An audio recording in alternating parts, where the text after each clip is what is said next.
नमस्कार दोस्तों। आप देख रहे हैं हिस्ट्री ऑफ मैनकाइंड, जहां हम आपको ले चलेंगे एक अद्भुत सफर पर, ब्रह्मांड की शुरुआत से लेकर मानव सभ्यताओं की कहानियों तक।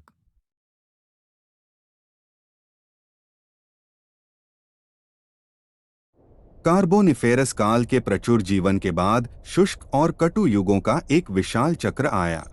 चट्टानों के अभिलेख में इनका प्रतिनिधित्व बलुआ पत्थरों और इसी तरह के घने निक्षेपों द्वारा किया गया है, जिनमें जीवाश्म अपेक्षाकृत कम हैं।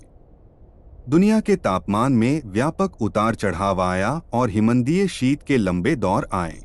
विशाल क्षेत्रों में दलदली वनस्पतियों की पूर्व प्रचुरता समाप्त हो गई और इन नए निक्षेपों के आच्छादन से संपीड़न और खनिजीकरण की वह प्रक्रिया शुरू हुई जिसने दुनिया को आज के अधिकांश कोयला निक्षेप दिए। लेकिन परिवर्तन के दौर में ही जीवन अपने सबसे तीव्र परिवर्तनों से गुजरता है और कठिनाइयों के बीच ही वह अपने सबसे कठिन सबक सीखता है। जैसे ही परिस्थितियां फिर से गर्मी और नमी की ओर लौटती हैं, हम जानवरों और पौधों के रूपों की एक नई श्रृंखला स्थापित होते हुए पाते हैं। हमें अभिलेखों में कशेरुकी जानवरों के अवशेष मिलते हैं, जिन्होंने अंडे दिए। टैडपोल को पानी में कुछ समय तक रहने की आवश्यकता के बजाय अंडे सेने से पहले अपना विकास जारी रखा और इस अवस्था तक पहुंच गए कि लगभग वयस्क रूप के समान कि बच्चे स्वतंत्र अस्तित्व के पहले क्षण से ही हवा में रह सकते थे। गलफड़े पूरी तरह से काट दिए गए थे और गलफड़ों के छिद्र केवल भ्रूण अवस्था के रूप में दिखाई देते थे। टैडपोल अवस्था के बिना ये नए जीव सरीसृप थे। साथ ही बीज देने वाले पेड़ों का विकास हुआ, जो दलदल या झीलों से स्वतंत्र रूप से अपने बीज फैला सकते थे। अब ताड़ जैसे साइकैड और कई उष्णकटिबंधीय शंकुधारी पेड़ थे। हालांकि तब तक कोई फूल वाले पौधे और घास नहीं थे। फर्न की एक बड़ी संख्या थी और अब कीटों की विविधता भी बढ़ गई थी। भृंग थे, हालांकि मधुमक्खियों और तितलियों का आना अभी बाकी था। लेकिन इन विशाल कठोर युगों के दौरान एक नए वास्तविक स्थलीय जीव जंतुओं और वनस्पतियों के सभी मूलभूत रूपों की नींव रखी जा चुकी थी। इस नए स्थलीय जीवन को फलने फूलने और प्रबल होने के लिए केवल अनुकूल परिस्थितियों के अवसर की आवश्यकता थी। युग दर युग और प्रचुर उतार चढ़ाव के साथ यह शमन आया। पृथ्वी की पपड़ी की अभी भी अगणनीय गतियां, उसकी कक्षा में परिवर्तन, कक्षा और ध्रुव के पारस्परिक झुकाव में वृद्धि और कमी, इन सबने मिलकर व्यापक रूप से फैली हुई गर्म परिस्थितियों का एक बड़ा दौर उत्पन्न किया। अब माना जाता है कि यह काल कुल मिलाकर 200 मिलियन वर्षों से अधिक समय तक चला। इसे मेसोजोइक काल कहा जाता है, ताकि इसे इससे पहले के व्यापक पैलियोजोइक और एजोइक काल कुल मिलाकर 1400 मिलियन से और कैनोजोइक या नए जीवन काल से अलग किया जा सके, जो इसके अंत और वर्तमान समय के बीच आया था। और इस जीवन रूप की आश्चर्यजनक प्रबलता और विविधता के कारण इसे सरीसृपों का युग भी कहा जाता है। यह लगभग 80 मिलियन वर्ष पहले समाप्त हो गया था। आज दुनिया में सरीसृपों की प्रजातियां तुलनात्मक रूप से कम हैं और उनका वितरण बहुत सीमित है।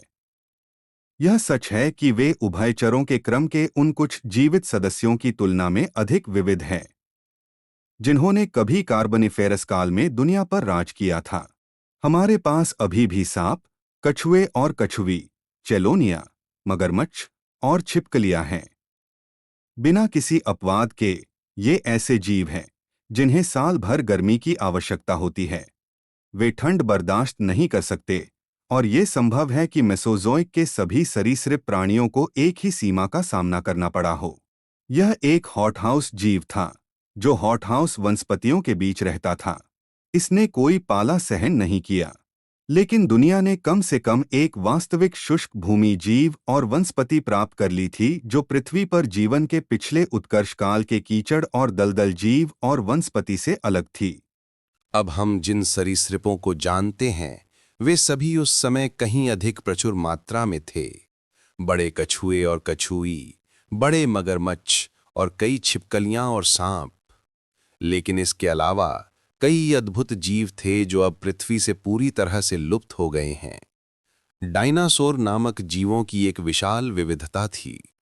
वनस्पति अब दुनिया के निचले स्तरों, नरकट, फर्न के पेड़ों और इसी तरह के अन्य स्थानों पर फैल रही थी, और इसे प्रचुरता से चरने के लिए शाकाहारी सरीसृपों की भीड़ आ गई, जो मीज़ोज़ोइक काल के चरमोत्कर्ष पर पहुंचने के साथ आकार में बढ़ गए।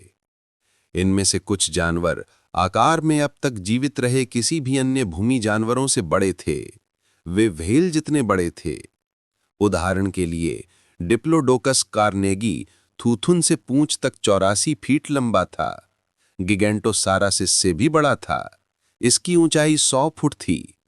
इन राक्षसी जीवों के बीच लगभग उसी आकार के मांसाहारी डायनासोरों का झुंड रहता था।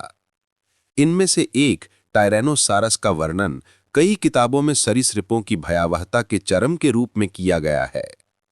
जब ये विशाल जीव मेसोजोइक जंगलों के पत्तों और सदाबहार पेड़ों के बीच चरते और पीछा करते थे, सरीसृपों की एक और अब लुप्त हो चुकी प्रजाति, जिसके अग्रपाद चमगादड़ों की तरह विकसित थे, कीड़ों और एक दूसरे का पीछा करती थी। पहले छलांग लगाकर और पैराशूट से उतरती थी और फिर जंगल के पेड़ों के पत्तों और शाखाओं के बीच उड़ जाती थी। ये थे टेरोडेक्टाइल। ये रीढ़ वाले पहले उड़ने वाले जीव थे। ये कशेरू की जीवन की बढ़ती शक्तियों में एक नई उपलब्धि का प्रतीक हैं। इसके अलावा कुछ सरीसृप समुद्र के पानी में लौट रहे थे। बड़े तैरने वाले जीवों के 3 समूहों ने उस समुद्र पर आक्रमण कर लिया था जहां से उनके पूर्वज आए थे, मोज़ोसार, प्लेसियोसार और इक्थियोसार। इनमें से कुछ फिर से हमारे वर्तमान व्हेल के अनुपात के करीब पहुंच गए। इक्थियोसार काफी समुद्री जीव प्रतीत होते हैं, लेकिन प्लेसियोसार एक ऐसा प्रकार का जानवर था जिसका आज कोई समान रूप नहीं है। शरीर मोटा और बड़ा था, जिसमें पतवार लगे हुए थे, जो या तो तैरने या दलदलों में रेंगने या पानी की तलहटी में चलने के लिए अनुकूलित था। अपेक्षाकृत छोटा सिर एक विशाल सांप जैसी गर्दन पर टिका था, जो हंस की गर्दन से भी बड़ी थी।